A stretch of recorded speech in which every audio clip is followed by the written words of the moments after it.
Hey, this is Gabe Hernandez with Comical Opinions, and I wanted to talk a little bit about the announcement today from Marvel Comics that they're launching a new series or a new title series on the Eternals, most likely anticipation of the upcoming Eternals movie that Marvel's putting out, and I believe that's coming out in 2021. Before I get started, I'm trying to improve the film a little bit, so you'll notice an updated title card or a thumbnail that looks a little bit nicer than the ones I've been putting out. A little bit of background music, hopefully to give a little bit of atmosphere to the video. So hopefully that's working out for you. And before we get started, I want to ask you, please, if you haven't already, to subscribe to the Comical Opinions newsletter. I'm going to be submitting a large newsletter article type that's a deep dive into at least one of the topics over the course of the week. That's of interest, and maybe go into a little bit more detail and provide some context and some background. All you have to do is go to the link that's down in the description below, put in your email address, and you'll be notified as soon as the article comes out. As you can see, I've already got some articles here that you might enjoy and might be right up your alley. So please, if you haven't already, subscribe and keep an eye out for a weekly newsletter on the topic. So back to Marvel's announcement of the Eternals comic book. As the title says, and I'm not going to sugarcoat it too much, a little bit nervous about the Eternals, and I'll get to that in a minute, but let me give you a little background and context of who are the Eternals and what they're all about. So if you go to handy dandy Wikipedia, the Eternals are almost 100% a Jack Kirby creation, and Jack Kirby is a king among comic book creators. Some would even say a god, because he was so prolific, he was so creative, so instrumental for a lot of the things that we take for granted these days about the creations and the roots of the characters and the worlds that both DC and Marvel have within their library of properties to choose from. The Eternals, without getting into too much history of it, without going into detail, because it's really not the point of the video, they're a race of beings that have been around since the dawn of life on Earth. They literally are Eternals that were essentially instigated or catalyzed into creation from the Celestials. They took progenitors to man, and they made actually two different races, the Eternals and the Deviants. And then they've been watching over humanity in various ways, shapes, and forms for the course of all of human history. Now, and they have some superpowers, and then they've been at war on and off with the Deviants and other alien races that have come to take over the planet. But the point of the Eternals, well, there's many points to the Eternals, but one of the big points of the Eternals is they are outside of time. The petty squabbles of humanity that occur in any given decade or century are sort of, in a nice way, I'll say, beneath them.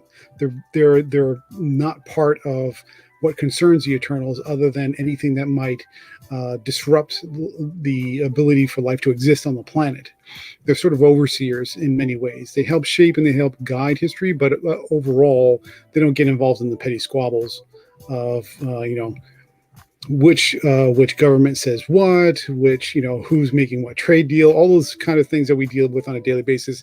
If you're looking at the affairs of Earth on a political spectrum, they don't get involved in any of that stuff. Their focus and their fight is well above any of the day-to-day activities. So the reason I got nervous is because when I saw the Eternals announcement today that the new comic was coming out in anticipation of the film, and the trailer is quite nice. I won't play it here because I don't want to get copyright struck. But it's the creative team that kind of gave me a little bit of pause. So if we read the announcement here from the thought-provoking minds of Kieran Gillen, that's the one I'm going to focus on, and Esad Ribic, comes a brand new vision of Jack Kirby's classic Marvel creation in Eternals #1. Get your first look at this mind-melting new series in the special announcement video above, and it's a quite nice video. I like the art quite a bit. Have no issue with the art. Kieran Gillen also don't have an issue with, but I do. But it does give me pause. And the reason I say that is because Kieran Gillen is an exceptionally talented writer, very talented, very capable writer. But Kieran Gillen is also the type of writer that likes to put his politics on his sleeve and on his face and on his shoulders and on his back. And basically, he spreads his politics in a 50-foot radius all around him. I'll give you an example. I write reviews for monkeysfightingrobots.co.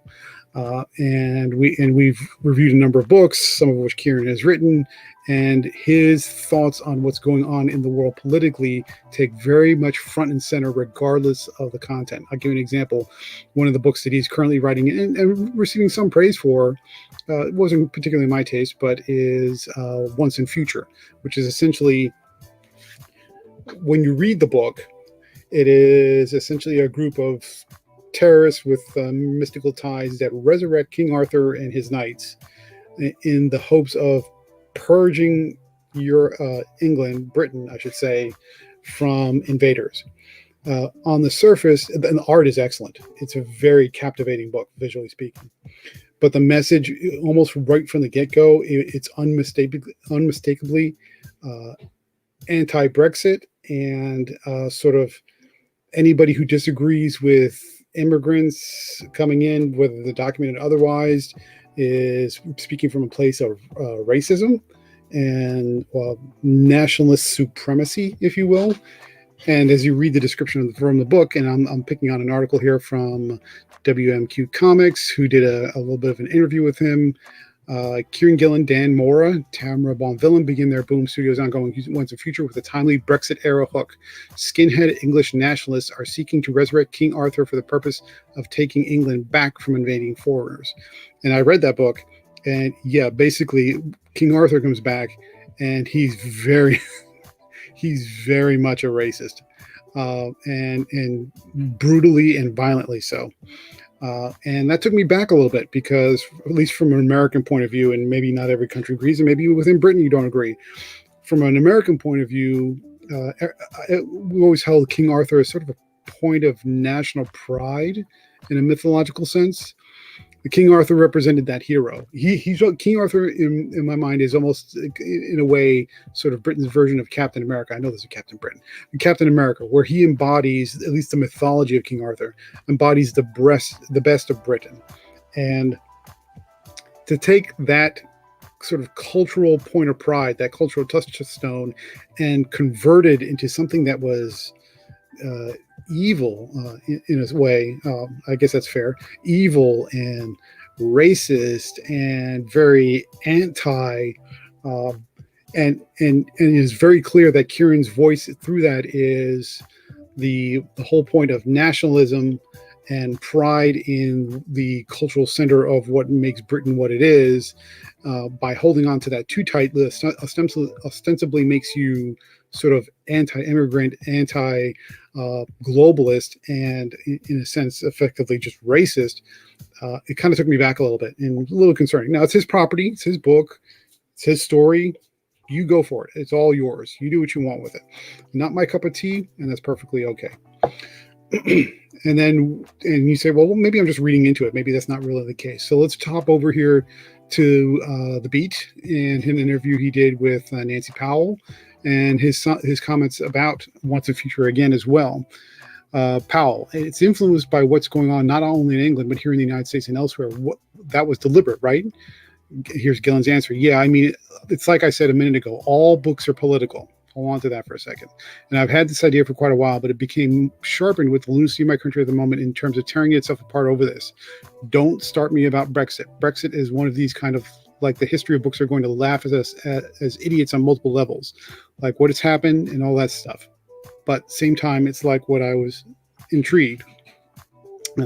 Strange grammar, but okay. Skipping down to the next question. Yes, it makes sense because fantasy is kind of mirror what's happening anyhow around the world. Gillen, no matter what anyone says, fantasy is what a culture produces. And to a certain extent, I agree. It always speaks to the hopes, aspirations, and fears of that culture. When people still say that they don't want to go date my book, but whatever you do, you dated it, what's definitely obsessing you right now? Again, kind of odd choice of words there, or grammatically speaking, but it's effectively what he's saying there is books are always political. The writer always shapes the book based upon what's going on in the world today, and in particular he's using the word obsessing you right now. So way up. When you read Once and Future, it's very, very clear that Brexit was weighing heavily on his mind. You could even say that the whole point of the book was because of his Kieran's obsession with Brexit and the kind of the situation and his particular points of view on that topic. That's not to pick on Kieran because of being obsessed with Brexit and then creating properties and doing all these things with it. Again, creator owned, his particular take on the situation. Again, the artwork in the book is beautiful, and that's all good. But when I carry that back over to this announcement here, seeing that Kieran's going to be on this book, and then I read Kieran's comments on what he's going to do with the book. I said it, and this is Kieran speaking about coming back to Marvel to do this particular title. If I ever said it was ever to do a book again at Marvel, it would have to be something I've never done before. This is exactly that. This is me teaming up with literally my favorite artist of the epic, taking one of those Lightning Storm Kirby visions and remaking it, and that's the key, remaking it to be as new as the day it was forged. Okay. It is impossible for a writer to completely not have their worldview bleed into the properties they're writing.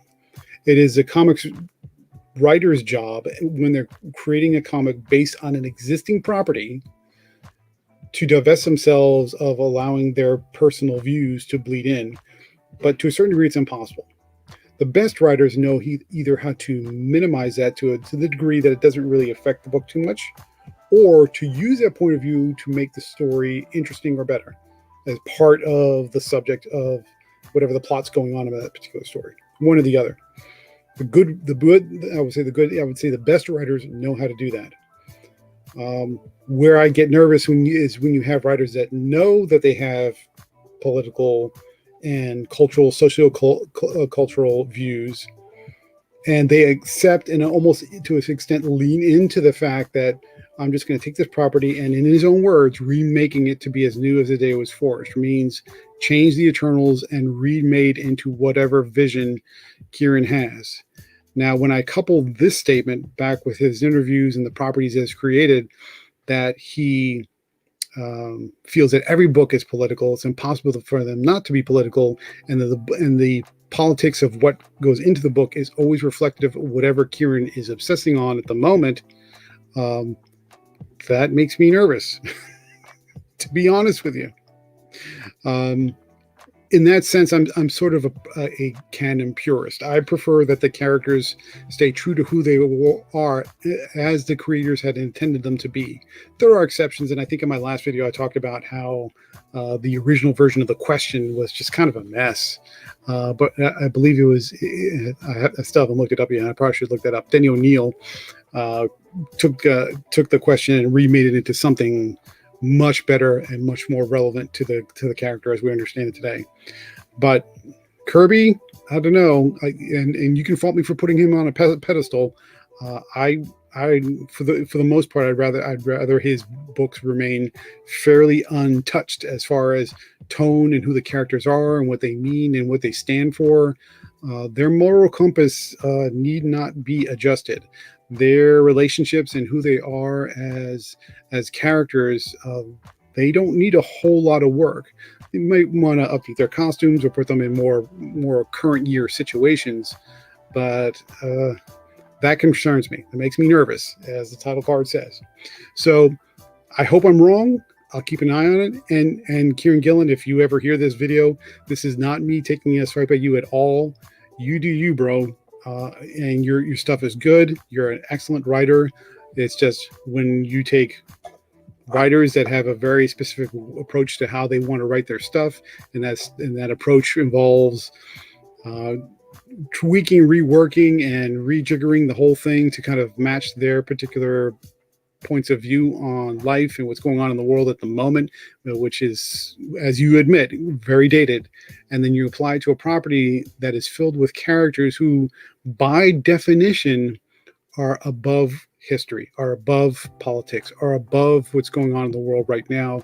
They're outside of time. They are literally eternal.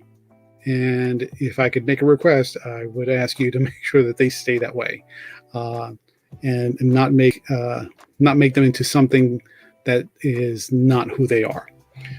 Maybe it's me, and if you hear this, I'm asking you nicely, please don't let it get too far. And hopefully, maybe I'm just reading into it, but I do have concerns, and hopefully they're unwarranted, but we'll see. We'll keep an eye on them. So that's just my thoughts. That's my opinion. That's my comical opinion on the Marvel's announcement for the Eternals. But let me know what you think. Maybe I'm putting too much into it. Maybe I'm reading too much into it. Let me know what you think down below. Don't forget to like, comment, share, subscribe. Again, if you haven't already, please subscribe to subscribe to my newsletter. Just go to gabehernandez.substack.com. The link is down in the description.